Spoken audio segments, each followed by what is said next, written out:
The Lord of the Rings, The War of the Rohirrim, is a new anime Lord of the Rings movie.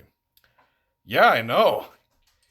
And I believe it's the first Lord of the Rings movie in 46 years? I think since the Ralph Bakshi movie? Yeah, that's something. So what is this movie about? Well, it's set 183 years before the main trilogy's timeline, and it's about this guy named Helm Hammerhand. He's a king, and he has to defend his kingdom from this army that are called the Dunlendings. Okay, what did I think of the War of the Rohirrim?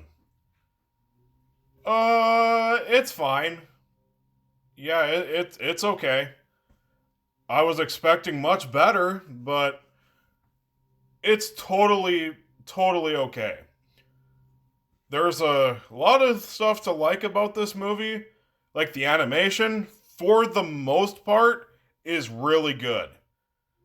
The action sequences are also really fucking good.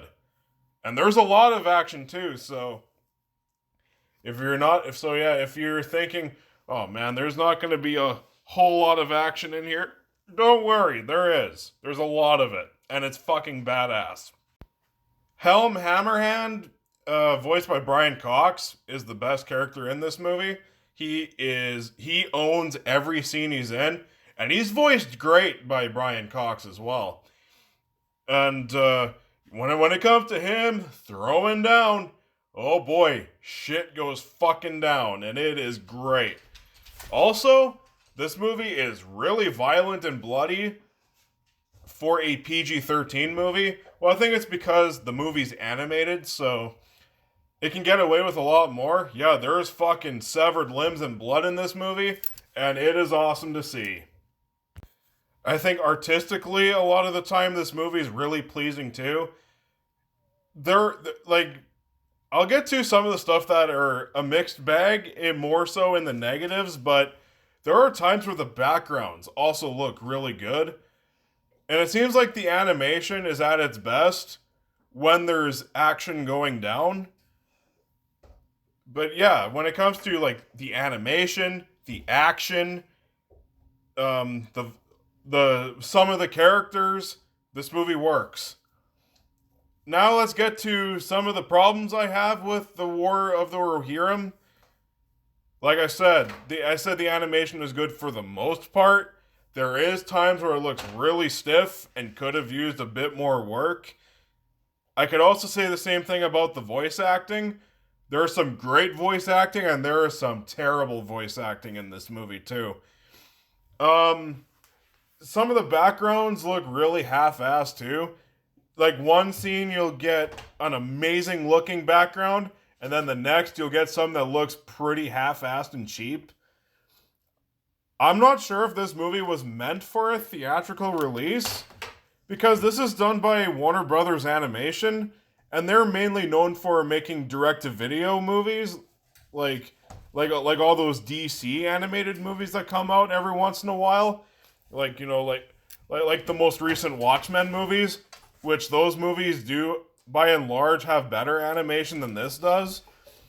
But yeah, it's the same studio that did like those two animated Watchmen movies, and The Dark Knight Returns parts 1 and 2, The Long Halloween, The Killing Joke, shit like that. That's what this studio is mainly known for, and now they got their shot at a theatrical release, and this is the first time they've put something out in theaters since Teen Titans Go to the Movies. So yeah, they're mainly known for like cheaper animation, but this is a theatrical release, and some of the animation does look great, but when it comes to like when it doesn't look as great, you can definitely tell it was this studio that was behind it. Also, even though I was pretty interested in the story, because it is telling a good story, and I was compelled by and large, but I will say it was rushed. This was really rushed. And this movie is over 2 hours long already.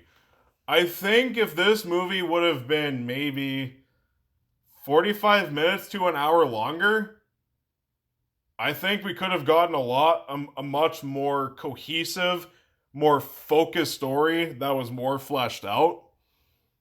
So, yeah, this movie definitely felt like it was rushed. Like they were like, okay, just make this as quick as possible and put it in theaters.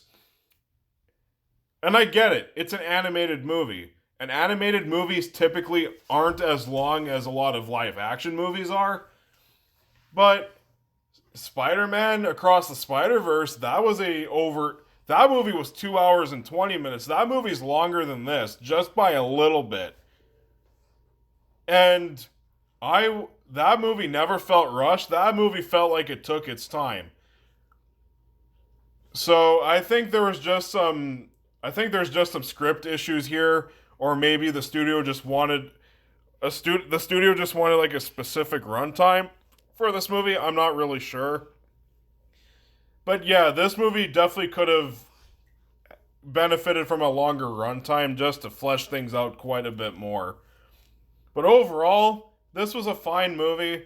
I thought it was very entertaining. It had a good story. I liked the characters. But yeah, it just could have the voice acting could have been better. I think the animation should have had a bit more work done on it. Yeah, that's about it. I enjoyed this movie fine. I am a bit disappointed in this movie because I wanted it to be great, but it's a nice, fascinating return to Middle Earth in anime form.